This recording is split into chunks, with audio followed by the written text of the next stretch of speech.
Okay, so what I have here are 4 main clauses. And I know these are main clauses because all of them contain a verb, all of them contain a subject, and all of them contain a complete idea. So these could all be standalone sentences on their own. The next thing we need to do is start putting these back together as a single piece of writing. So rather than string them back into one long paragraph, what we're going to do is take each one in turn and decide if we want to add any extra information to this sentence. So I'll do the first example. There was an ancient library. Now the information that I wanted to convey originally was that it's in the middle of the town. So what I do is start with my front adverbial in the middle of the town. I'm going to add it onto my main clause.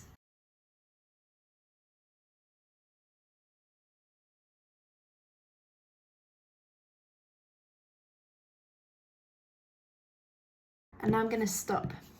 So because I've come to the end of this idea, I'm putting a full stop. Now there's something else I need to proofread here. I've added on a front adverbial. I know where my main clause is, so I need to add a comma after the front adverbial and before the main clause. Then I can go on to my second sentence. It had been abandoned. Now if I look back at the original, the extra information I wanted to convey was that it had been abandoned for several centuries. So now I can decide if I want to keep that at the end, if I want to have it as a front adverbial, so for several centuries, it had been abandoned, or if I just want to stick to it had been abandoned. I think what I'm going to do, because I've already used a front adverbial here, is put this at the end of the main clause like it was in the original. So I've got a full stop, new sentence, capital letter.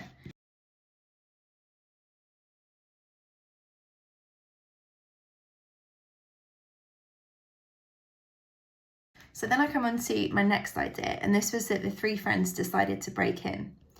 In my original, I'd actually used a conjunction, but, to join this main clause to the previous one.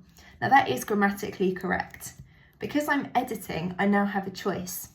So I can replace this full stop with a comma, and I can keep this as it was, but one night the 3 friends decided to break in. Or I can go straight in, the three friends decided to break in, or I can do something completely different. I think I'm going to keep this idea of positioning it on one night because otherwise it feels quite abrupt and I need to say, I've established the location but I haven't established the time. Again, because I'm editing and redrafting, what I could do is rather than just say one night, I could give a little more detail. So I'm going to try and make this a bit more frightening and a bit more tense. And I'm going to say one rainy October night. I've gone for October because this is when Halloween is, so it's always a good month to use if you want something tense or a bit spooky. So one rainy October night, the 3 friends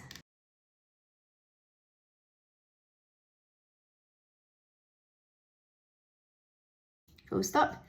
Now remember, because I've used a front adverbial, I need to find the end of that, the beginning of my main clause, and put a comma between them.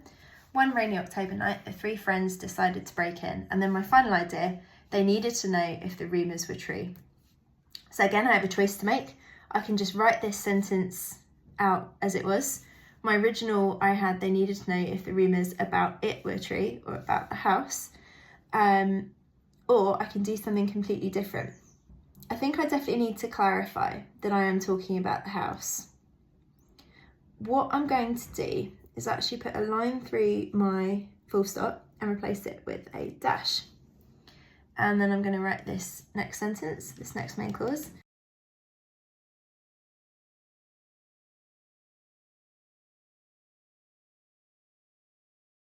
Okay, now because again I'm editing, I can feel really confident in my choice of punctuation here because I know I've already got one main clause, I know I've already got another, so it's absolutely fine to put a dash between them. And I'm using the dash here to show that this thing, the second thing, is happening as a consequence of the first one.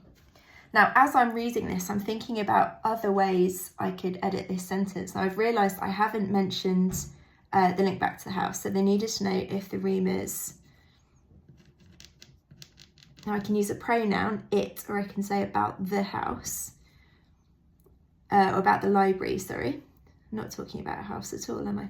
In the middle of the town there was an ancient library. It had been abandoned for several centuries. One rainy October night, the three friends decided to break in. They needed to know if the rumours about it were true. I think because it's been too long since I mentioned the library, I might mention it again. So if the rumours about the library were true.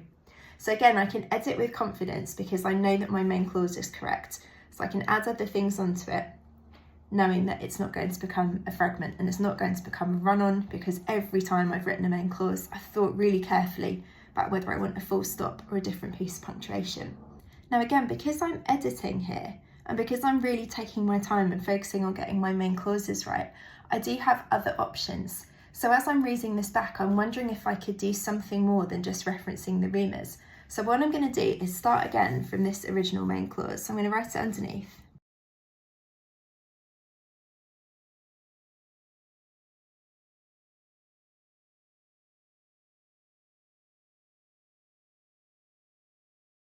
So I'm going to put a full stop here. I'm going to see if I can expand on this idea about the rumours. So because I put a full stop, capital letter next, I'm going to say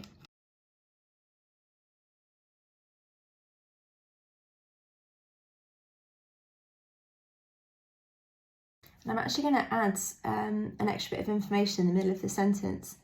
They needed to know if the rumours about the house dash the ones they'd... Oh, I've put house again, haven't I? And it's a library.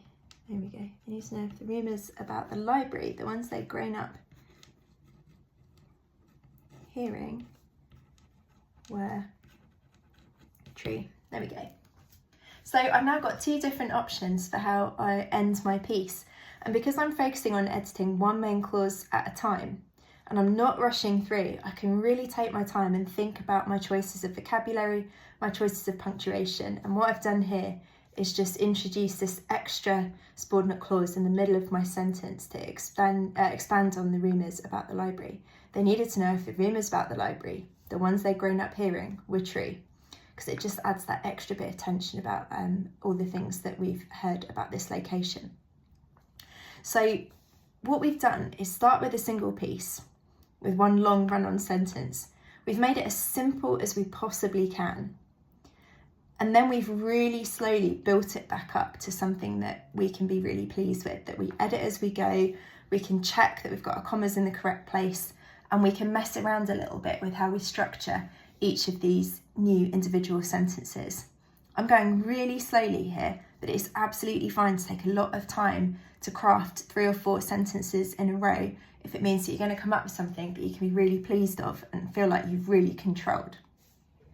The only thing I have left to do now is decide which of these two I prefer. I don't know about you, but I think my favourite is this second one. So what I'm going to do is just put a line through this. And here's my final 2 sentences.